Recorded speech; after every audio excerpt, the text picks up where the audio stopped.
Bonjour tout le monde, bienvenue à mon sixième, je crois, bulletin de nouvelles techno. On est le 24 août, je suis proche de commencer ma session cégep. Fait que je suis un petit peu nerveux, mais en même temps, je vois ça comme un nouveau défi. Ça va être la fun aussi, là. Donc, j'ai quand même hâte, malgré la nervosité. Et cette semaine, encore une fois, ça va être un 4 nouvelles à propos des technologies, du jeu vidéo, du web, qui est mon domaine de travail, et finalement une bonne nouvelle pour conclure ce petit bulletin de nouvelles. Donc, cette semaine, j'ai quand même des nouvelles qui ils ont été chercher un petit peu mes valeurs, puis un petit peu, dans le fond, là, une certaine critique de ma part. C'est pour ça que j'ai hâte de vous en parler. La première nouvelle, dans le fond, là, c'est aux États-Unis. On s'entend, là, je pense que vous êtes même au courant qu'au Québec, là, la plupart des cours au niveau supérieur, autant à l'université qu'au cégep, vont être donnés en ligne. Il y a des petits cas d'exception là, pour des laboratoires, des trucs comme ça, mais bon, on s'entend que c'est donné beaucoup en ligne. Et il y a beaucoup d'universités, puis je crois que c'était même le cas là, dans certains domaines à l'UQAM et tout, que quand les cours sont enregistrés et qui sont diffusés en ligne, ben, les cours appartiennent à l'établissement d'enseignement. Donc, c'est comme une certaine forme de copyright et tout et tout. Et la nouvelle va comme suit. Ben, dans le fond, c'est une nouvelle, c'est qu'il y a beaucoup d'enseignants à l'université, puis j'imagine qu'au cégep, peut-être à la formation continue, ou bon, qui ont une certaine crainte que leur cours soit réutilisé sans leur consentement. Dans le fond, le prof a enregistré une fois le cours.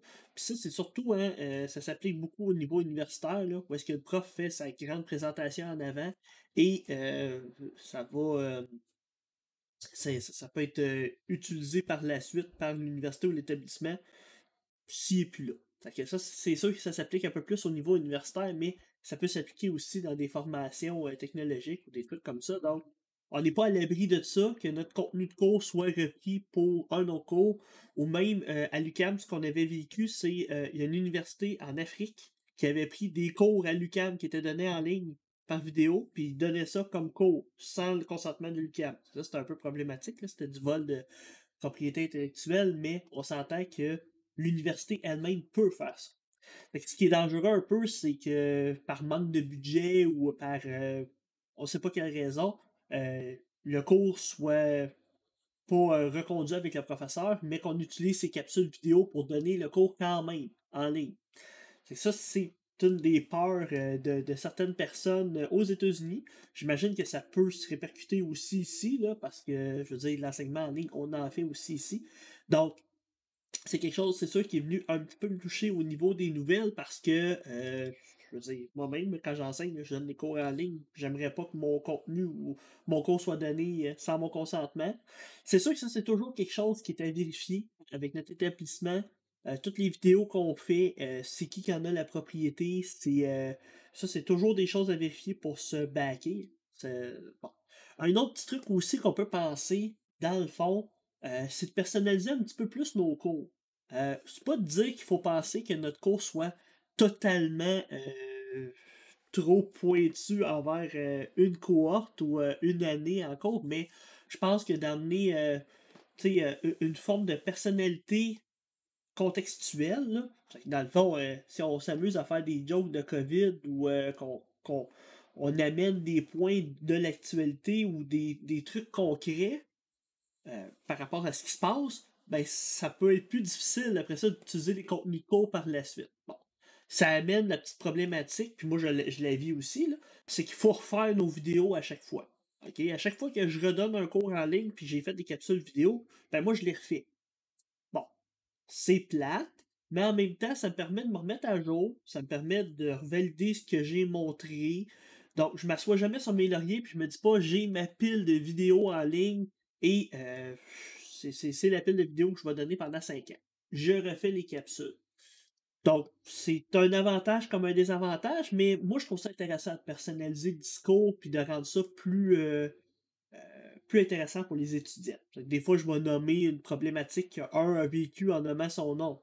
Fait que là, c'est sûr que si c'est réutilisé par la suite, ça a l'air fou un peu. Fait que, dans le fond, c'était mon petit commentaire. Dans le fond, c'est de peut-être penser à faire des trucs plus personnalisés, mais on s'entend que c'est toutes des problématiques des cours en ligne quand on diffuse nos vidéos. C'est sûr aussi qu'il y a même des profs qui ont peur quasiment qu'ils soient pris, mettons qu'ils ont fait une erreur ou quelque chose. Quand c'est un cours en ligne, c'est plus facile à analyser. Ça aussi, c'est un peu une des craintes qu'on a. Mais en même temps, ça, je veux dire, je pense, moi, en tout cas, pour tous les cours en ligne que j'ai donnés, ça m'est jamais arrivé que un intervenant externe ait regardé mon cours puis m'a dit hey, ça, là, tu fais pas ça, ou qu'il y a eu un contrôle quelconque. Donc, en tout cas, moi, pour moi, c'est pas du vécu, mais c'est quelque chose qui pourrait arriver. Donc, ça, c'était ma première petite nouvelle, dans le fond, crainte des enseignants par rapport aux cours en ligne. On verra ce que la session va nous amener, mais dans le fond, c'est un beau défi aussi.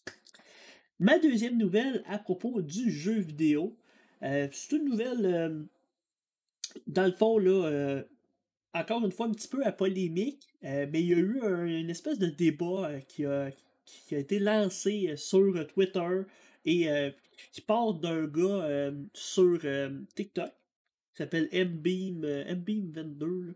Bon, un gars qui a fait un commentaire sur le jeu Fall Guy et dans le fond, ce qu'il exprimait comme commentaire, c'est qu'il disait que c'est de plus en plus dur dans les jeux d'être compétitif parce que les gens ils sont tellement intenses puis s'y mettent tellement à fond que quand on vient pour jouer en multijoueur, ben on se fait défoncer puis il n'y a pas vraiment de plaisir à se faire défoncer, hein, c'est ça. C'est que lui, dans le fond, ce qu'il exprimait, c'est qu'il disait que c'était euh, ça valait plus la peine de jouer à des jeux multijoueurs, puis qu'à la limite, on devrait même repenser cette stratégie-là de jeux multijoueurs compétitifs. Euh, Moi, j'étais pas tant d'accord avec son opinion, surtout qu'il est extrêmement salty, là. L'expression salty, c'est il est salé, dans le fond, il est frustré de la situation de se faire battre aussi facilement. Pensez pas que ça m'est pas arrivé dans un jeu vidéo multijoueur de me faire ramasser aussi. Hein. Des fois, on meurt en un claquement de doigts, puis on se dit, OK, qu'est-ce qui s'est passé? Mais en même temps, moi, je pense que ça fait partie du côté jeu compétitif multijoueur. Hein. Quand on joue à un jeu compétitif multijoueur, on joue contre d'autres êtres humains, puis il faut embarquer dans l'espèce de règle qu'il y a, dans le fond, qu'il y a des gens qui vont être meilleurs que nous, qui ont plus joué. Regardez, là, moi, à l'âge que je suis rendu, j'ai perdu définitivement des réflexes de gamer. Je suis moins rapide que quand j'avais 15-16 ans. C'est sûr, là, j'en ai le double, puis pas le triple, mais j'en ai au moins le double. Donc, c'est sûr que je suis moins rapide, mais ça, dans le fond, on peut pas rien y faire. Tu sais, on peut pas. Dans le fond, il faut y aller avec nos capacités. Dans le débat, ce qui avait été beaucoup discuté, c'est peut-être aussi que les compagnies devraient travailler leur algorithme de matchmaking pour nous mettre avec des gens de notre niveau. Ça, je pense que c'est quelque chose, effectivement, là, quand on se retrouve à jouer avec quelqu'un qui a 5000 victoires, puis que nous, on en a comme deux, c'est sûr que c'est un peu frustrant. Dans Destiny, ils essaient de balancer les équipes. Fait qu'ils vont mettre quelques bons avec quelques moins bons. Euh, il y a un paquet d'algorithmes pour ça, mais c'est sûr que c'est quand même difficile à faire, difficile à prévoir, hein, la qualité dans le fond, l'habilité d'un joueur à jouer à un jeu, c'est difficile à établir et à évaluer. Fait que ça, je dis que c'est quand même un bon défi pour les entreprises de jeux vidéo, là. Mais je pense que ça devrait être quelque chose qui devrait être mis de l'avant. Mais sinon, je pense que le côté compétitif, moi j'ai souvent joué avec des joueurs que, mettons que je clenchais ou que j'avais un. Ben, ils me traitaient automatiquement de tricheur. Ça, faut s'entendre que dans les jeux vidéo, il y a aussi de la triche, mais d'un autre côté, il faut passer outre ça. Puis regarde, si on a un tricheur, ben. Puis si on perd, faut pas nécessairement mettre ça sur le dos de la triche non plus. Des fois, les gens sont juste meilleurs, ils connaissent les cartes par cœur. Moi, je me rappelle, je jouais à GoldenEye plus jeune, je connaissais les cartes par cœur, je pouvais quasiment jouer les yeux fermés. Fait que quand t'es rendu que tu peux jouer à un jeu les yeux fermés, tu sais exactement tout est où à tel timing, c'est sûr que ça peut donner l'impression qu'on triche. Hein? Puis il y a des gens qui jouent beaucoup à des jeux vidéo. Fait que, dans le fond, moi je pense tant mieux s'ils sont bons dans un jeu, tant mieux si ça leur apporte une sorte de gratification parce qu'ils battent des gens dans les jeux. Ça, moi, c'est bien correct. Mais en même temps, je veux dire, je découragerais pas les gens d'être bons dans un jeu. Et je finirais cette petite nouvelle-là en disant, écoutez, il y a plein de types de jeux différents. Il y a des jeux multijoueurs coopératifs. Il y a des jeux joueurs uniques, là, qu'on joue l'histoire. Et il y a des jeux aussi compétitifs, mais contre l'ordinateur. T'sais. Puis là, on a une petite intelligence artificielle, puis on joue contre l'ordinateur, puis on s'adapte, puis on s'améliore et tout et tout. Fait que, tu sais, il y a beaucoup, beaucoup d'optiques. Moi, personnellement, j'adore les jeux coopératifs parce que j'aime gagner avec une équipe, puis j'aime gagner avec quelqu'un. Tu sais, j'aime réussir les jeux, les défis avec quelqu'un, ça, j'adore ça. Mais c'est mon type de jeu, puis c'est dans le jeu que j'embarque. Les jeux multijoueurs, ben, des fois, ça. J'aime le petit côté compétitif, mais je suis moins bon. Donc, je joue moins à ce genre de jeu-là. Donc, c'était ma deuxième nouvelle version gaming, qui n'est pas une grosse nouvelle, mais en même temps qui fait réfléchir un petit peu à c'est quoi nos comportements de joueurs, puis c'est quoi qui, dans le fond, qui peut nous fâcher ou nous énerver, puis d'essayer de trouver peut-être d'autres solutions ou d'autres jeux qui peuvent répondre à ces besoins. Fait que ça, c'est tout le temps la petite question qu'il faut se poser.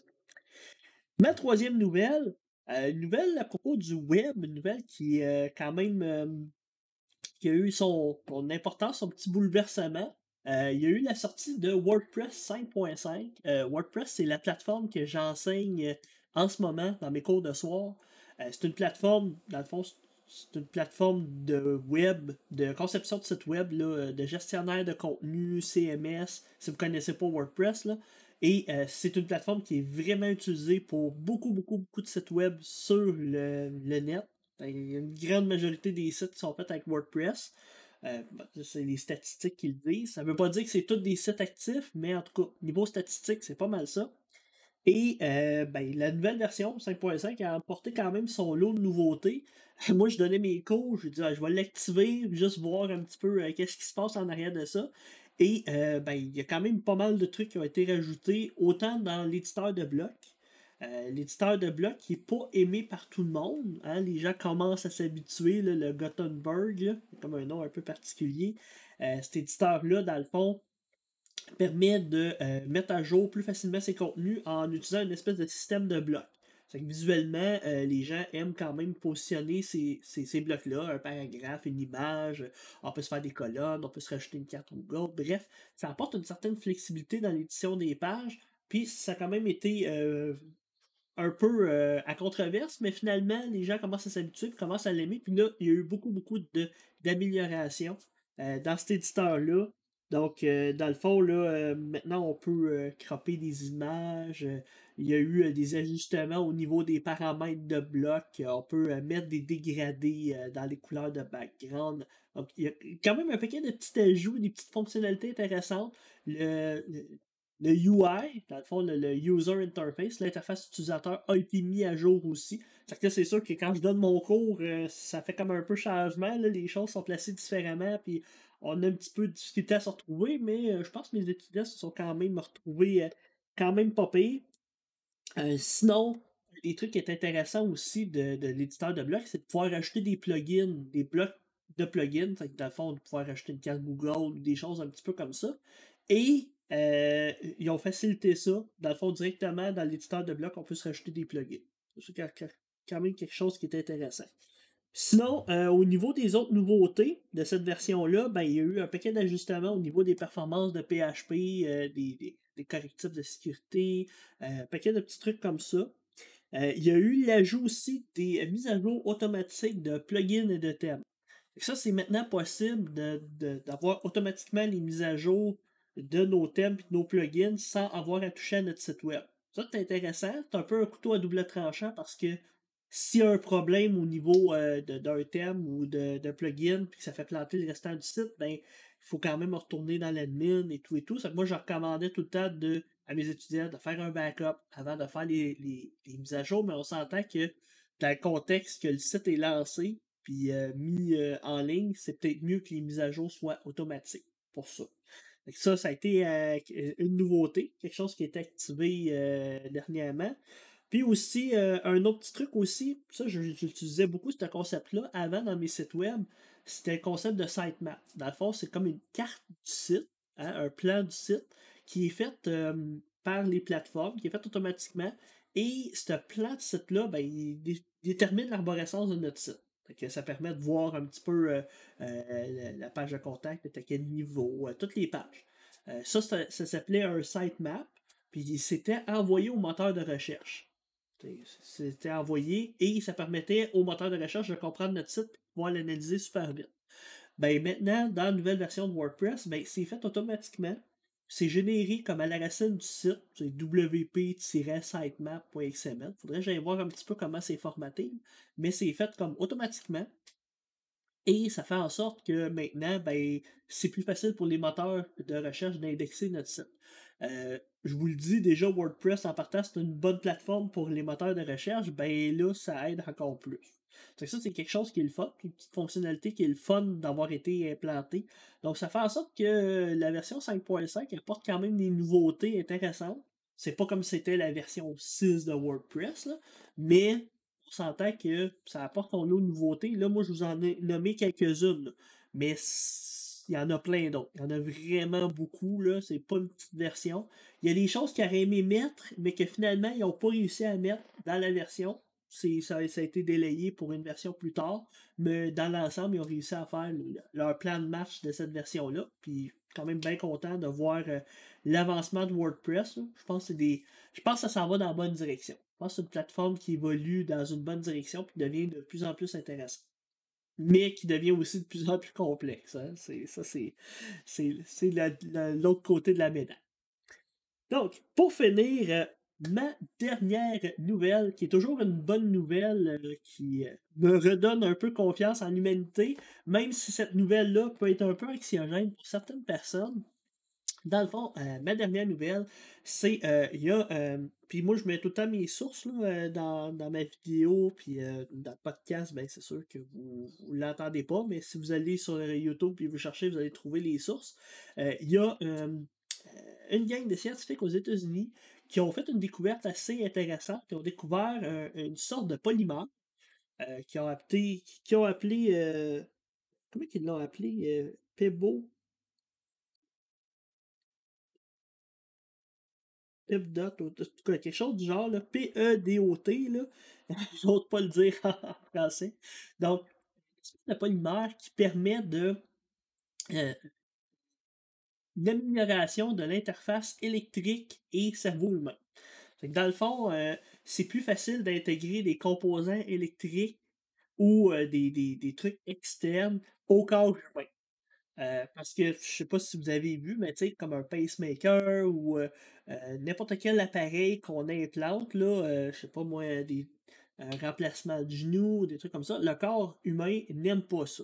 OK? Il peut le ressentir comme. Il peut même carrément le rejeter, là. Tu sais, c'est sûr qu'on n'est pas fait pour avoir ce genre de truc-là à l'intérieur de nous. Puis encore moins des composants comme de l'or ou du silicium ou tu sais, des conducteurs électriques, là. Le corps humain n'aime pas beaucoup ça. Ça peut créer des scars, là, dans le fond, des blessures, des troubles que le corps humain va faire, qu'il va finir par rejeter. Puis c'est pas quelque chose que le corps humain aime avoir à l'intérieur de lui. Ben, eux, ce qu'ils ont inventé, c'est une espèce de forme de polymère que le corps accepte. Et ça peut amener, dans le fond, une percée vraiment phénoménale dans les choses qu'on va pouvoir implanter à l'intérieur de nous. Dans les exemples qui sont nommés, c'est sûr que là, on part là, dans l'idée là, complètement futuriste là, d'avoir une interface ordinateur, cerveau humain, puis que ça soit en un. Là.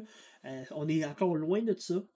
Mais c'est quelque chose qui pourrait arriver. Là. Moi, j'estime que d'ici ma mort, c'est quelque chose qui va être possible de pouvoir avoir une interface ordinateur, ordinateur humaine 1-1. Mais on s'en va dans cette direction-là.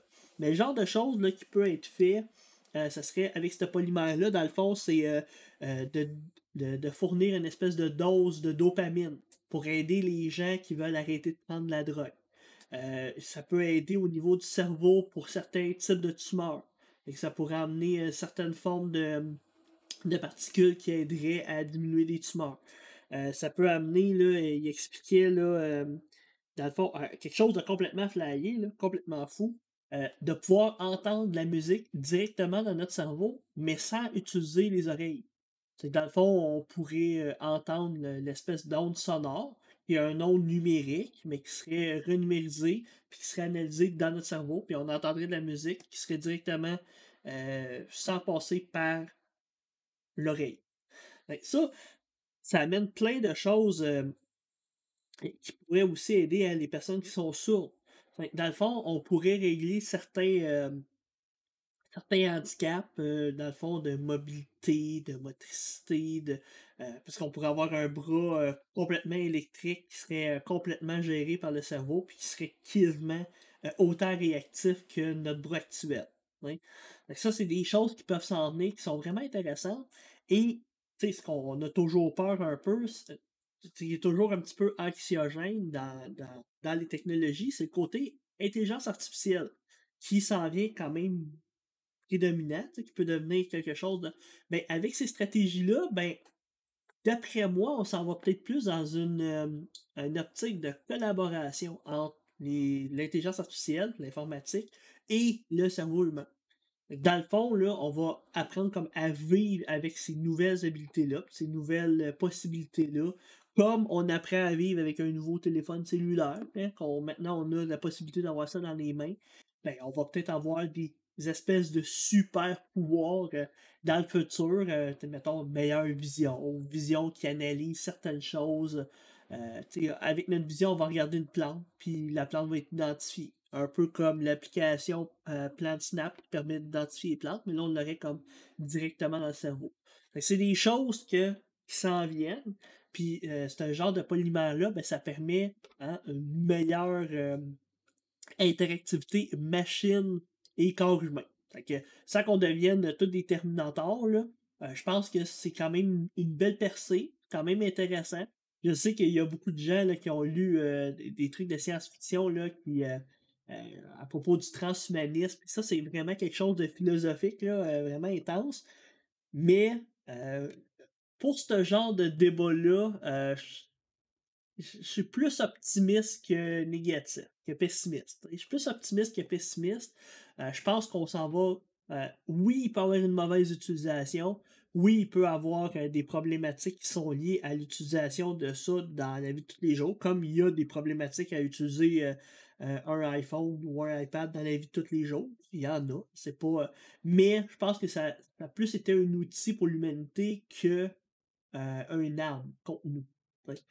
En tout cas, ça, je serais quand même curieux d'avoir votre avis là-dessus, si vous avez des opinions, mais personnellement, pour moi, c'est une bonne nouvelle parce que ça va permettre de soigner des maladies, des choses qu'on avait de la difficulté à soigner, des choses que, ben là, par l'intelligence artificielle ou par l'électronique, on va pouvoir améliorer la qualité de vie des gens.